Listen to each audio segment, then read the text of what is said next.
Assalamualaikum warahmatullahi wabarakatuh. Good morning, ladies and gentlemen. Welcome to the second international seminar on tropical bioresources advancement and technology, ISOTOBAT 2025, with the theme Sustainable Innovation for Tropical Bioresources Management in the Digital Era. First of all, allow me to introduce myself. I am Musafa and I will be a master of ceremony for today's agenda. This seminar is held online at 22 until 23 May 2025 and organized by the Directorate of Strategic Studies and Academic Reputation IPB University, collaboration with Universiti of Putra Malaysia, Rumah Publikasi, ITAFoS, and Bogor Science Club in the agenda of ISOTOBAT 2025.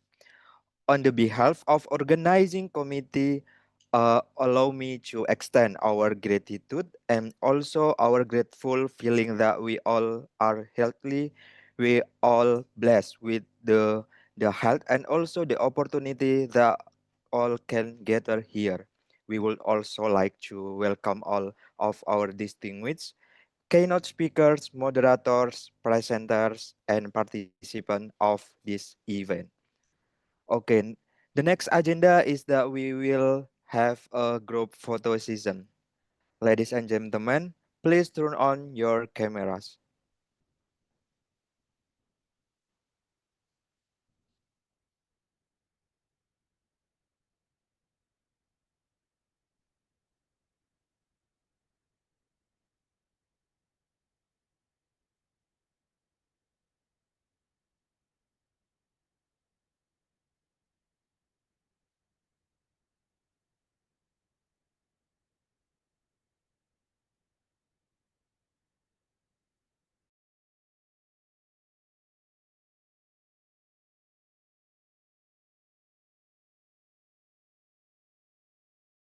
Okay, kindly smile and look at your camera. Our documentation team will now take a screenshot. 3, 2, 1, smile.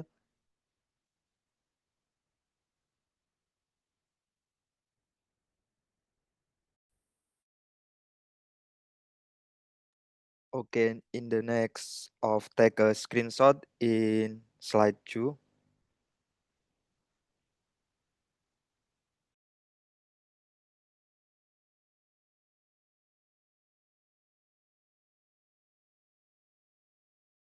Okay, thank you for your participation. Let us start this event with high spirits and share enthusiasm for advising tropical bioresources through sustainable innovation. Now, we move to the most awaited session, which is plenary session. Ladies and gentlemen, to guide us through this season, we are pleased to introduce our moderator, Insinyur Supriyanto, STP, MCom, IPM, PhD. He is a lecturer and researcher at IPB University with the expertise on agricultural engineering and agricultural systems and informatics engineering. To Mr. Supriyanto, time is yours. Okay, good morning, ladies and gentlemen. Thank you very much for coming and joining our international conference today's. Warm welcome to all participants joining the second international seminar on tropical bioresource advancement and technology. We call ISOTOBAT 2025. Actually, this seminars is held by Directorate of Strategic Studies and Academic Reputation, IPB University. Thank you very much for all participants and also researchers and experts that can come in this occasion. Today, I'm Supriyanto and pleasure of introducing remarkable keynote speakers who are both leaders in their fields. The first speakers will be present in this occasion is Dr. Sam Herodian. Dr. Sam Herodian is currently serving as a special staff to Minister for Agricultural Policy, where he also playing the strategic role in the agriculture development through science-based policy and innovations. However, Dr. Sam Herodian is also a lecturer at Faculty of Agriculture, Engineering and Technology, IPB University. He is an expert in agriculture engineering with particular focus on agriculture mechanization and ergonomics.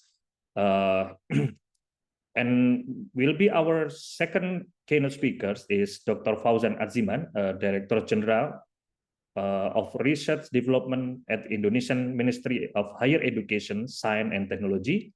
Dr. Fauzan will introduce the policy on research and development at higher education. It's great honor to have both of them here with us.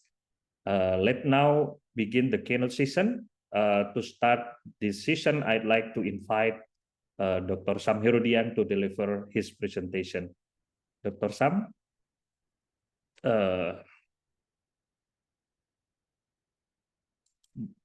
Dr. Sam already joined.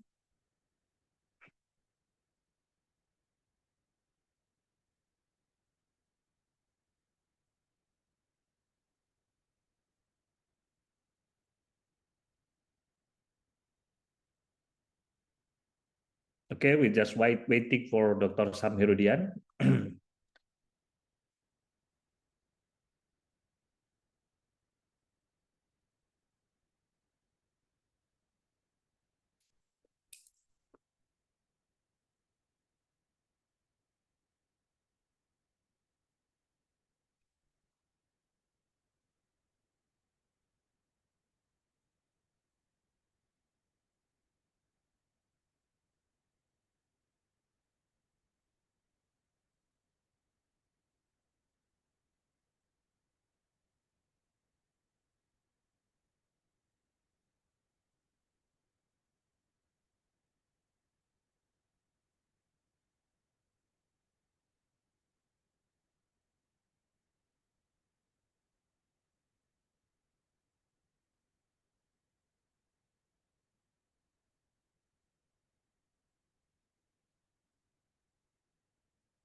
Hello, Pak Sam. Do you already join?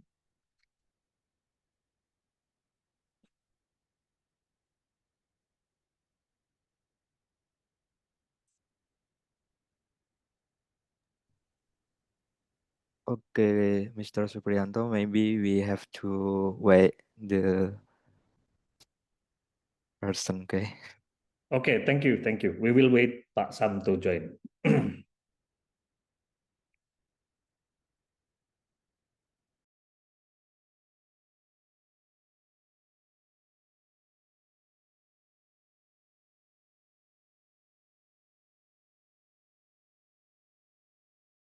Oke, Assalamualaikum Dr. Sam Herodian.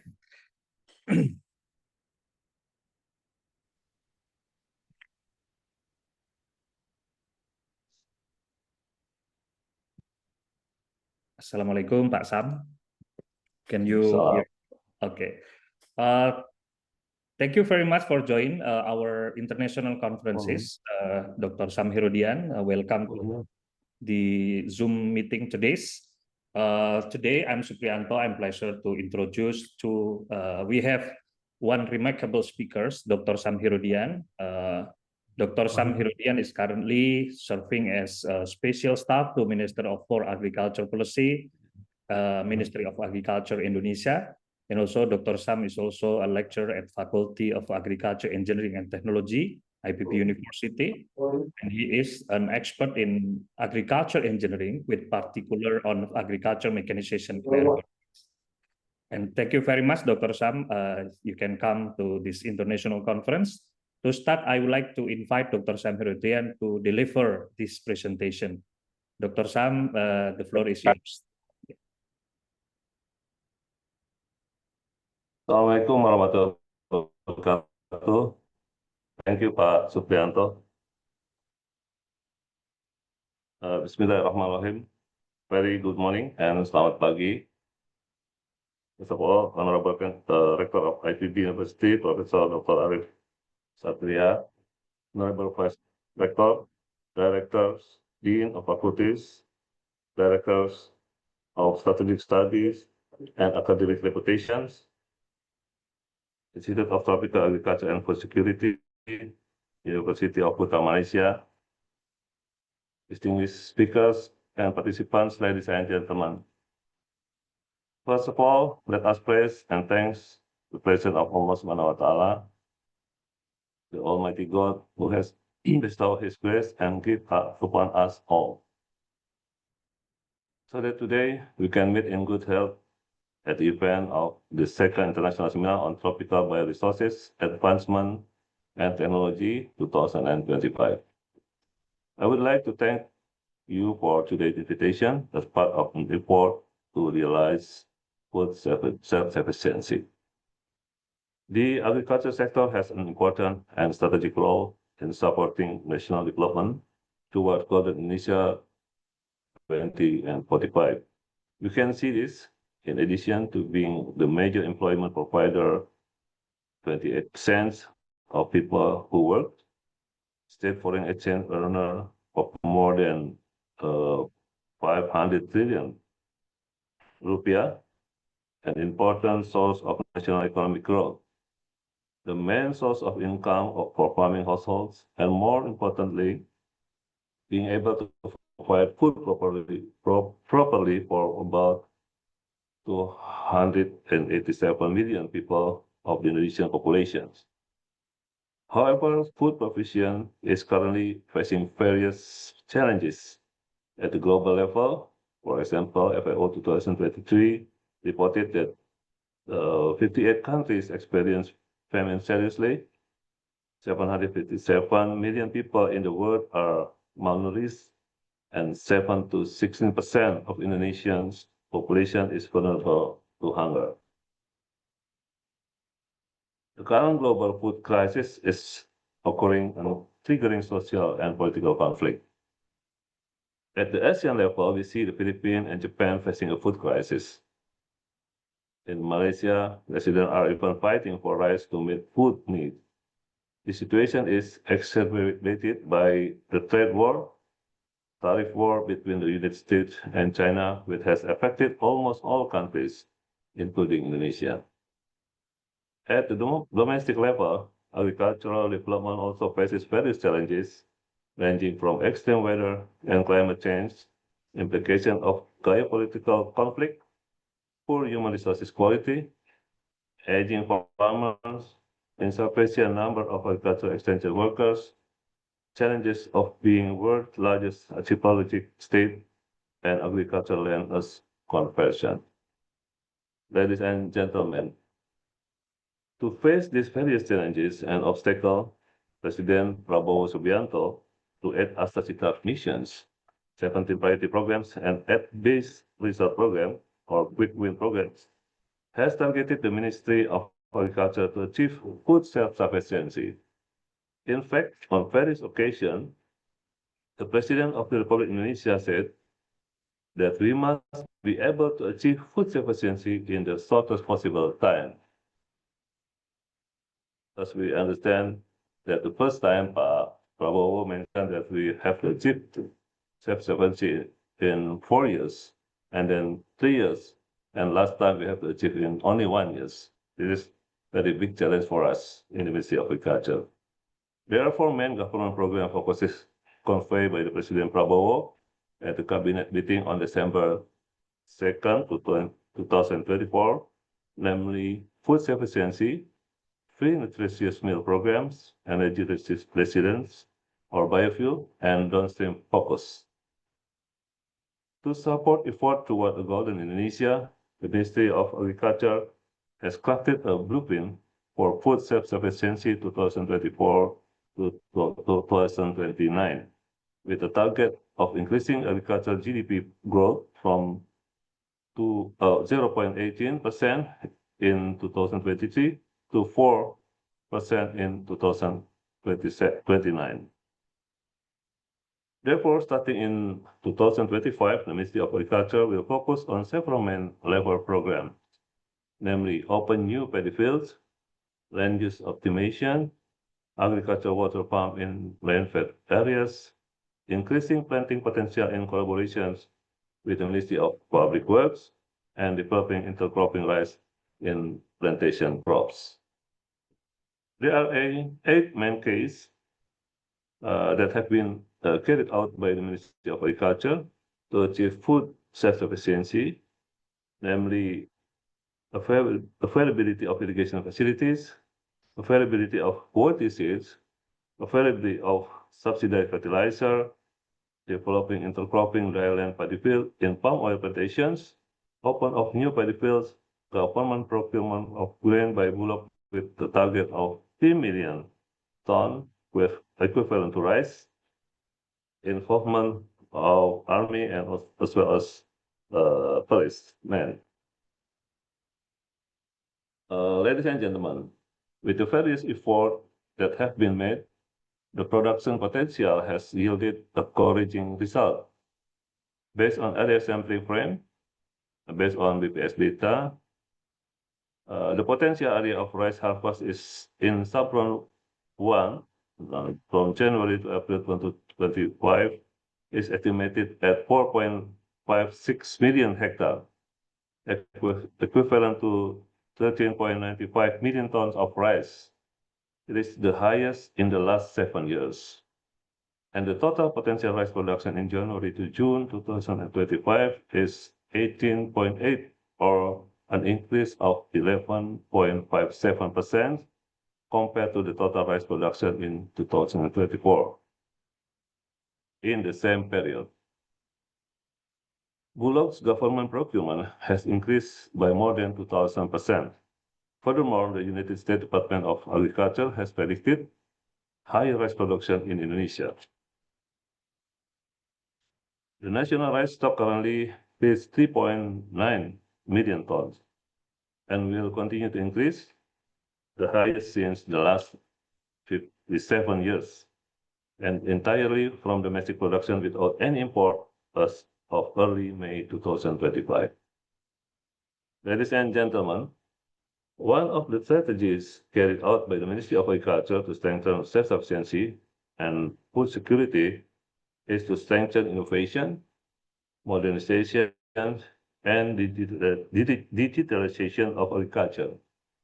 Based on the list of the Global Innovation Index 2024 by the World Intellectual Property Organization, Indonesia is currently ranked 54 out of 133 countries, experiencing a significant increase in recent years.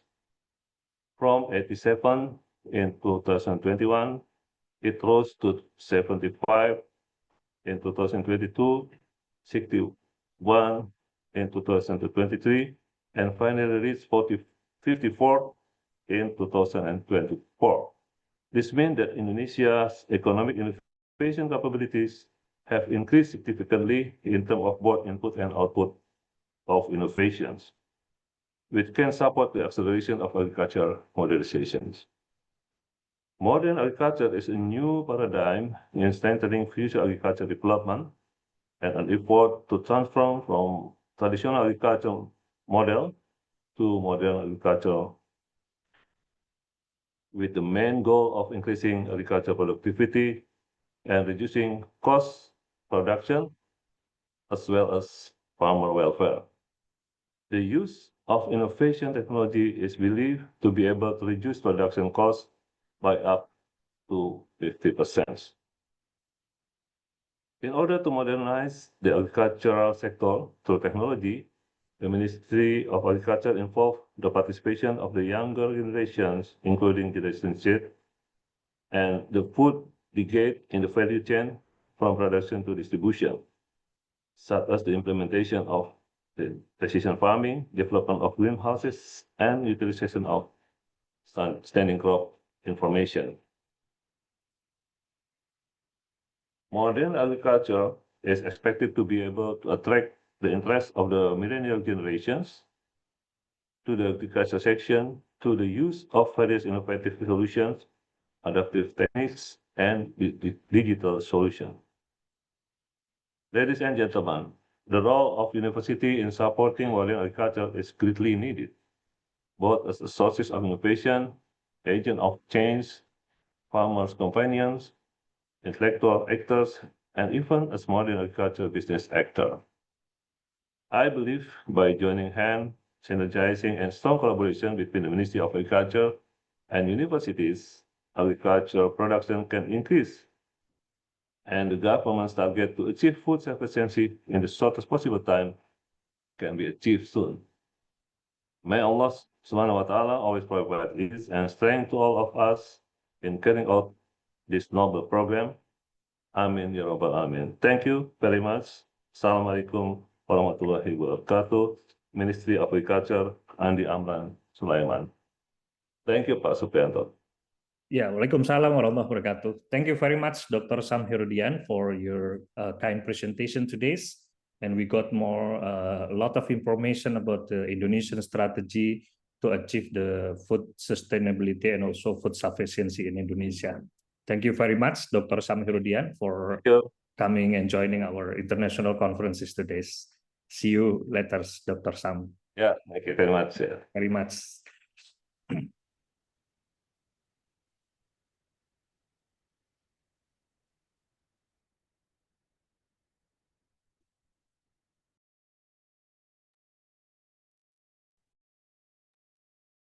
Okay, Mr. Supriyanto, I think Mr. Fauzan has joined in the Zoom. Okay. Good morning, ladies and gentlemen. Thank you very much for still joining our session today. And warm welcome to Dr. Fauzan Adziman for this session in this morning. Can you hear me, Dr. Fauzan? Okay. Yes, I can hear you. Okay. I am Supriyanto. I'm pleasure to introducing one remarkable speaker, keynote speaker today. And he is Dr. Fauzan Adziman, is a Director General of Research and Development at Indonesia's Ministry of Higher Education, Science and Technology Indonesia. Dr. Fauzan will introduce us about the policy on research and development at higher education. It is great honor to have you here. And let's now begin the keynote session. To start, I would like to invite Dr. Fauzan to deliver his presentations. Dr. Fauzan, the floor is yours. Thank you very much, Pak Supriyanto. Allow us to share my screen.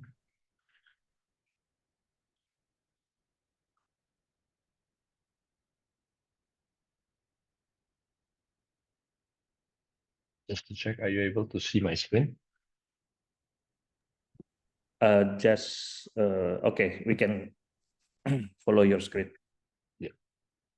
So thank you very much for the invitation to the Ministry of Higher Education, Science and Technology of Indonesia, especially to the Minister, Professor Brian Yulianto. And our apologies that he's not able to join with us this morning. Therefore, he asked me to cover by presenting the strategy of our R&D, especially I will cover a little bit on the nanomaterials and biosensor development journey with some challenges and potential future prospects. As you can see on the right-hand side, this is not a picture generated by us, but it is from a review paper on the topic of biosensor and nanomaterials. So sensor nowadays becoming a very key aspect in terms of application or potential applications throughout a number of critical our daily needs, and that includes disease diagnosis, environmental monitoring, agricultural, food analysis, biomoleculars, and then also drug analysis. This tells us that applications based on nanomaterials and biosensor for Indonesia, we do have our own market. Therefore, the reliance of imported or advanced technology from overseas, something that we would like to layer by layer be able to have the technology developed in Indonesia. And to do that, we will explore a few strategies within this presentation. The first part is we try to build Indonesia's research and development ecosystem. We know that we have issue in terms of, or challenges in terms of our total factor productivity. So total factor productivity is pretty key in Indonesia in a way that it does limit the way our research and development, and this limits as well innovation industry-wide productivity, including AI, crucial for sustained economic growth. Despite we understand human development index in Indonesia increase year by year, and then we expect that 65% of our populations by 2045 will be in the productive age group. So on the right-hand side, what we try to build is we build a four pillars strategy by first in a way we start with people. So human resource upskilling is our key strategy because the deliverable of the ministry is an output which will be expected. Our human resource will be upskilled and reskilled. And to do what we expect our university to develop, which is a world-class research and development, in the ministry, we built a few programs, and one of it is what we call it the downstreaming and partnership.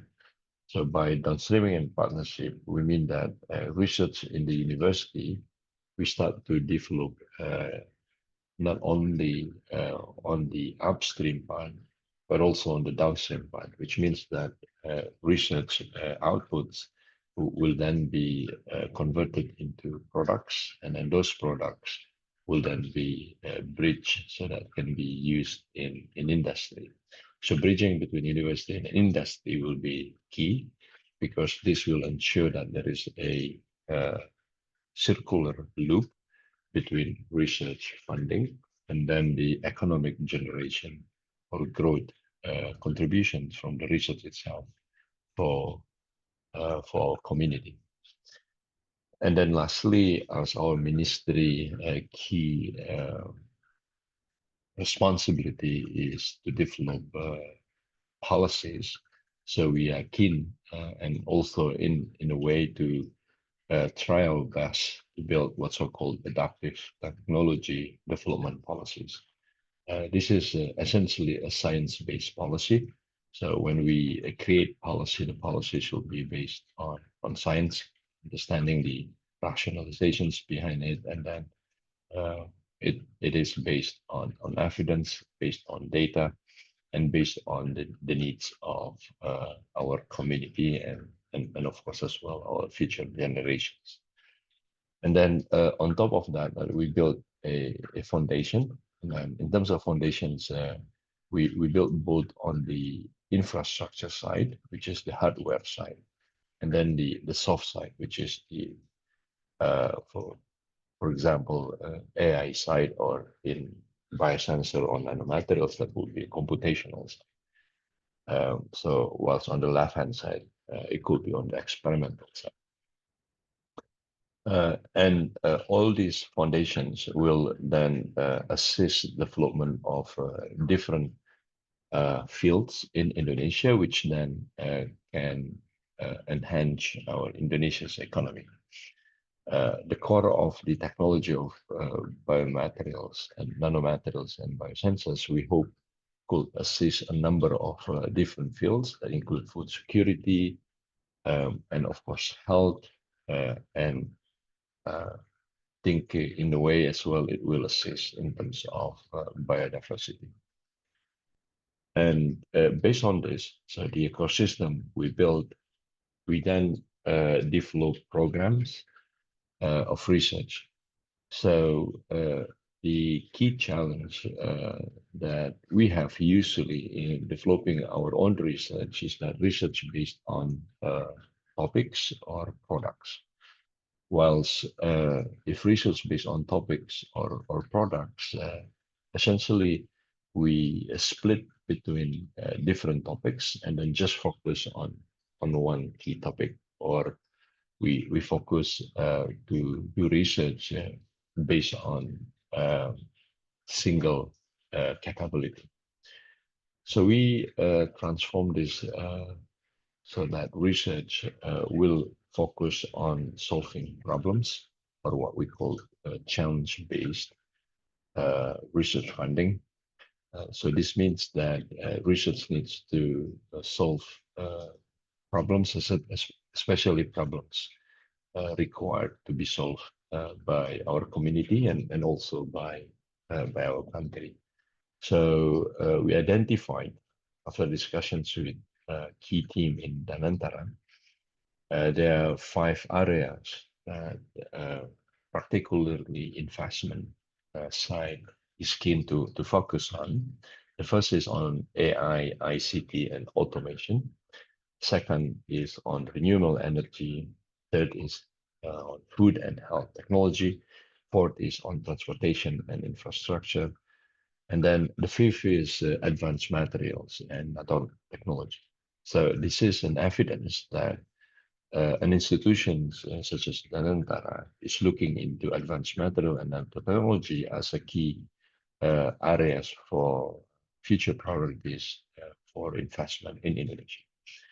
Now, with all these fields that we try to build as priority topics, based as well on the investment side, which means that these are technologies that we feel that it could be scaled so that it could help our economy. So we encourage global collaborations as what we are doing today through disseminations and conference, international conference, and topics important for our future economy.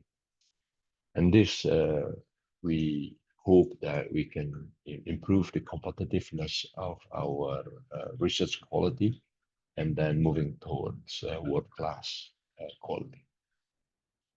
We also feel that technologies, science and technologies, very key in terms of powering our sustainable economic growth.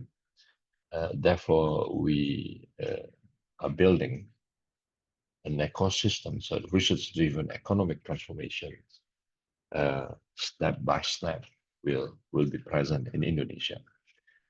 So this day, the term deep tech is more and more widely used, which means as well that for the sake of the growth of the economy, we would like that university takes a central role as an innovation hub.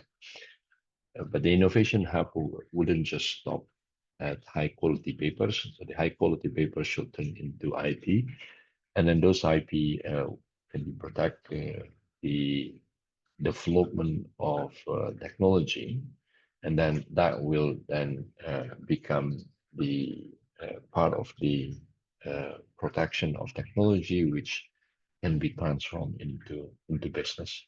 Then that business will essentially help for our industry to grow and thrive, and this is what we are currently focusing on.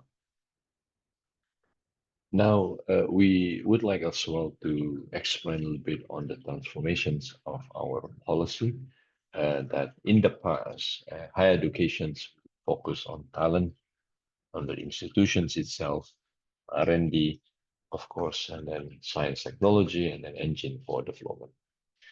And we feel that we are in need to push this further, especially how the higher education side will affect our economic development. And this could be through a number of priority programs that we built. But in the end, we would like our higher educations to contribute to poverty alleviation, food self-sufficiency, energy self-sufficiency, targeted subsidies, and commodity downstream.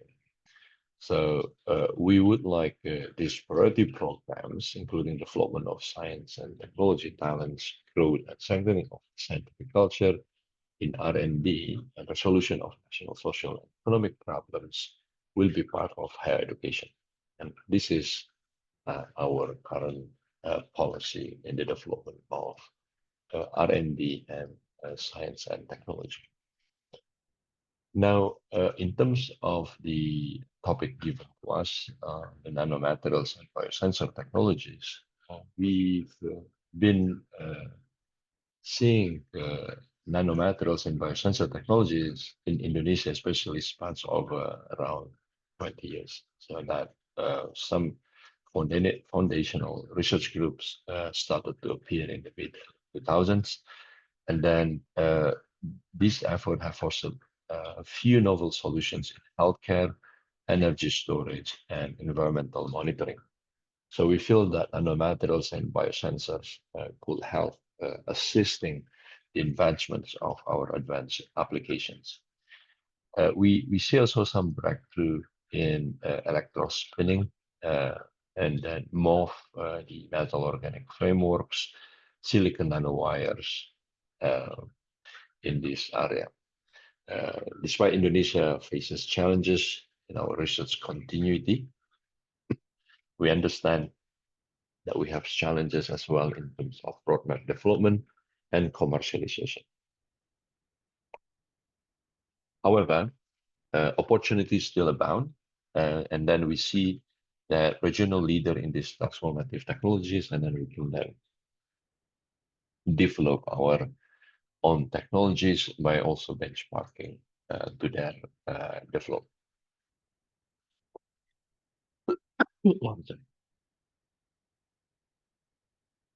And we also observe that in the, let me,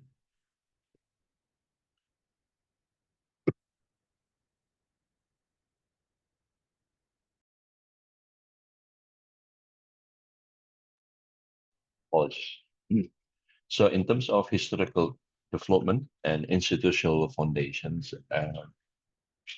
we see a good collaborations in the past. The way that our early research begins with LIPI and now is BRIN. And we see as well some national infrastructures creations within universities. And then in the past, VPPT as part of BRIN, and then ITB, ITAFoS, and some other university, including IPB, are growing in terms of institutional growth in this area. So we are happy to see that.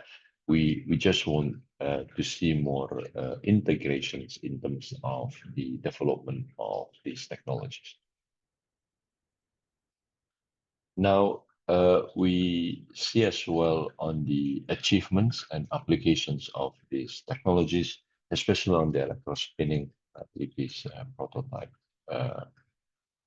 And that includes battery technology and also our development of indigenous instrumentation capabilities, offering high resolution nanoscale property measurement, for example.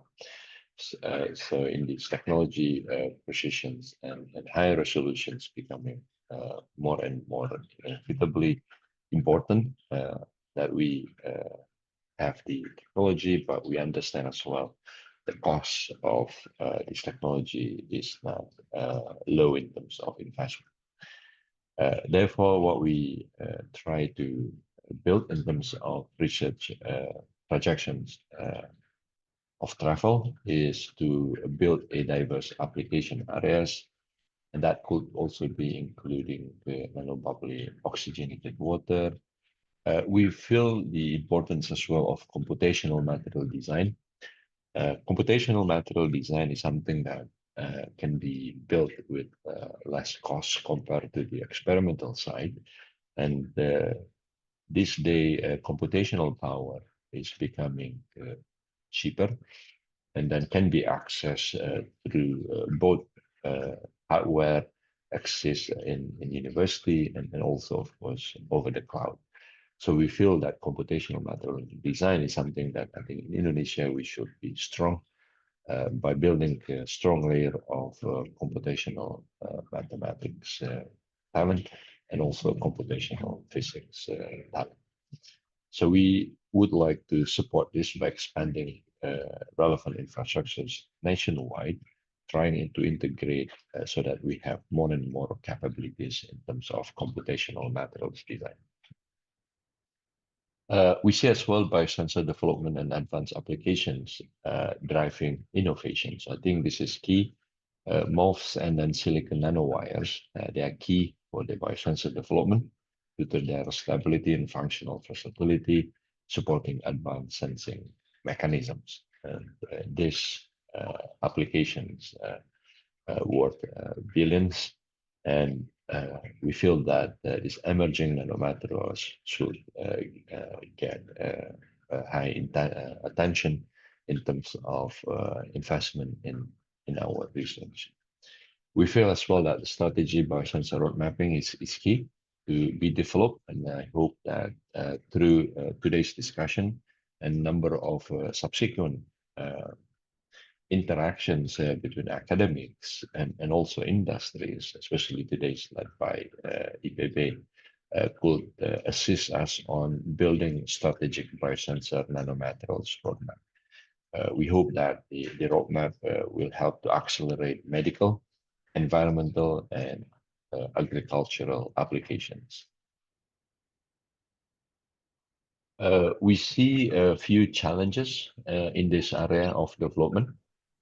First is this is a pretty common challenge in Indonesia in balancing research and commercialization. So the initial commercial focus to as well improve research output not by publications, but also to downstream those publications into some applications. However, we would like to stress it is not our intentions to reduce our effort on the writing publication. Writing publications is of paramount importance. So what we feel important in that aspect is to improve the quality rather than the quantity. And then we also feel that part of improving the quality is by transferring the technologies developed so that the technologies can be used by our community and industry. We see as well human resource sustainability is a challenge, especially on high turnover campus. Continuity, we need to build more graduate programs, aim to retain our talent. In doing so, we are discussing pretty intensively with LPDP, especially on our scholarship programs. The reason is that our scholarship programs could align with our research activities. And that is key because of if our scholarship programs tied more to our research activities, and then as I mentioned before, our research activities will then be related to the solving of our problems or challenges, which means that upon graduations, our talents will be automatically useful to us, and that will have people who are being funded by scholarships, they would be easily contribute to the country, both from outside of Indonesia and then once they're coming back in Indonesia, or of course also talents who are doing their postgraduates in Indonesia. So the link between scholarship or talent development and research and then problem solving side is our key strategy on human resources sustainability. We see as well infrastructures and technology transfer is key, especially this involves us. We discussed earlier about advanced instruments, and instruments is very key in this field. as the resolutions of technology is becoming higher and higher. So we feel that national planning is needed for broader capability improvement. This is something that we aim to enhance further through our research programs, and we hope that we can get some inputs from today's conference output. And the way we feel that how we then assist the emerging trends and the prospective growth in this area is through few key steps.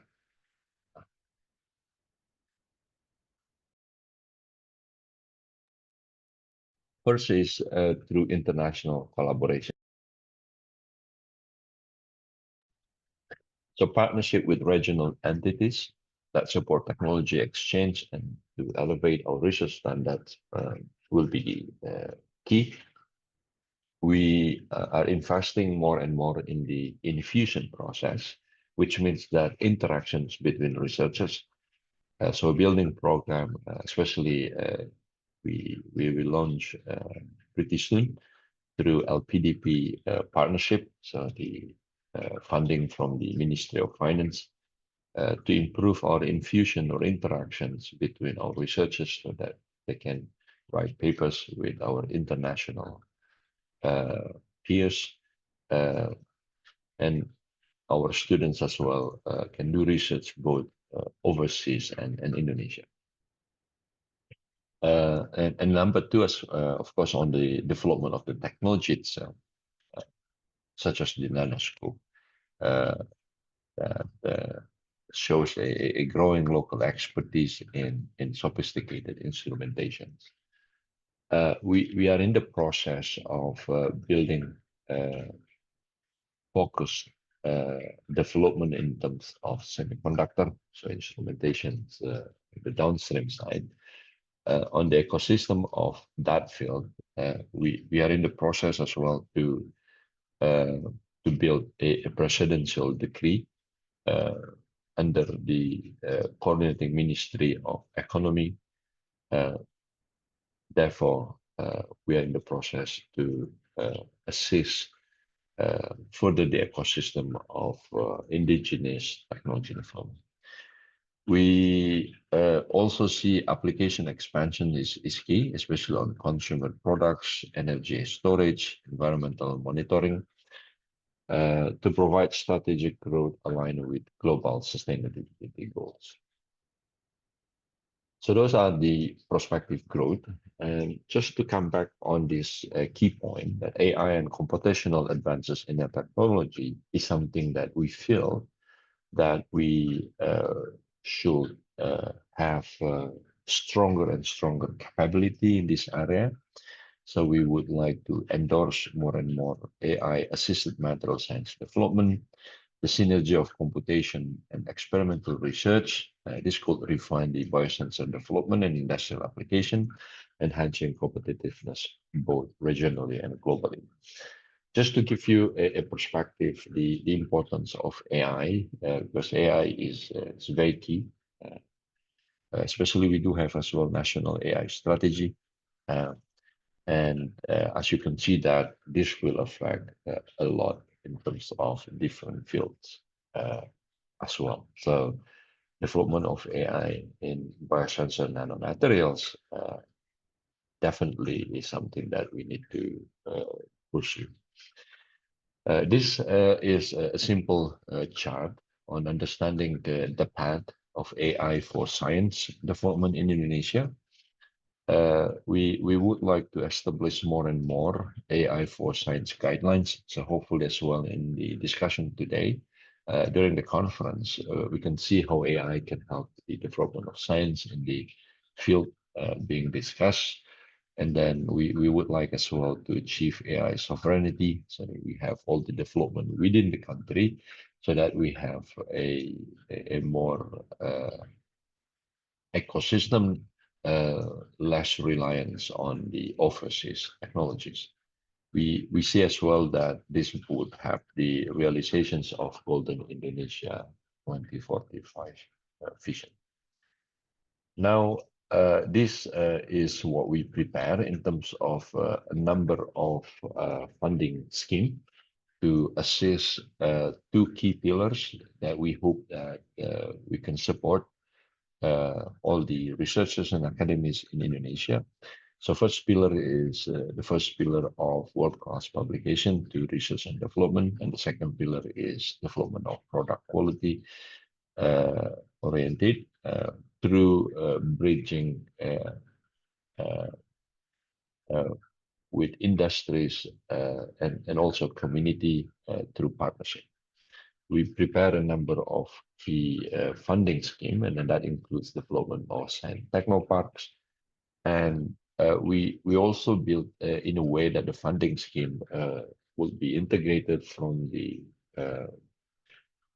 upstream to the downstream, so from the development of research itself up until to the scaling up of the commercialization side. So in the past, we focus mainly on the technology readiness level. We are also developing more and more integrative way to the commercial readiness level. And then we hope there will be some discussions today during the conference that some of the technologies, whether or not they do have some commercial aspect, which we can then build down the line. So in conclusions, pathways to our leadership in nanotech and biosensors, we feel first is we need to build more and more steady institutional growth within the country. And then we are very thankful with IPB taking the lead on today's conference. And then we hope that this could help on building the institutions better in terms of our support in the nanotechnologies, particularly on the subject of biosensors and nanomaterials. We feel also addressing sustainable challenges is key. This is by balancing our research culture, our talent retention, the research, people, and the infrastructures. So please do work together between universities and also with us. We hope that we can integrate more and more in the future. Now, lastly, I think it's important that we seize future opportunities strategically with a clear plan, because we feel that Indonesia can lead in biosensor applications, advancing healthcare, agriculture, and the sought-after environmental monitoring technologies. With that, we would like to thank to the organizers of this conference, but I think most importantly, we hope that there will be some aspects of next steps and future plan, especially on building an adaptive roadmap. And then please feel free to exchange with us, and then especially on how we can be helpful in developing technologies in this area in Indonesia. Thank you very much for listening. Terima kasih, Pak. Yeah, thank you very much, Dr. Fauzan, for your good presentations today's, and we already, we already listened about the future perspective of the nanomaterials and also biosensors. I think this is interesting field in the future and current and future of Indonesia. And today's we would like to thanks to you, Dr. Fauzan, for coming and joining our international conferences today. Thank you very much for your nice presentation today, Dr. Fauzan. Thank you. Yeah. Thank you very much, Pak Sobret. Yeah. Okay. Okay. Now I think in the plenary session, I think it is enough sessions, and I will return the floor to the Master of Ceremony. Thank you very much. Assalamualaikum warahmatullahi wabarakatuh.